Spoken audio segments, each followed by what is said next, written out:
একটা জিনিস দেখাই। আমার আপন বড় ভাই এই যে বাঁশের বেড়া দিছে, ওই যে আমার ঘর, ওই যে দেখা যায়, ওই বাড়ির ভিতর আমি ঢুকতে পারি না।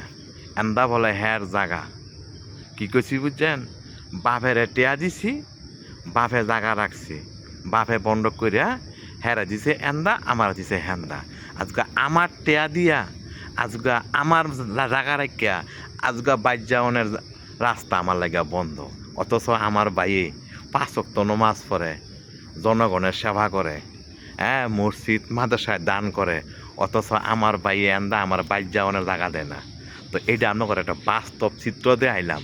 তো মানুষ নামাজ পড়লেই মানুষ ভালো হয়ে দেখে না। এই যে দেখেন সমান, দেখছেন? এটা কি বাইরের কাম? হ্যাঁ, তো আপনারা না কন ভাই ভাই রক্তের বাঁধন, তাহলে রক্তের বাঁধন কি এইসব কাম? এটা দেখছেন কি করছে দেবেরা না?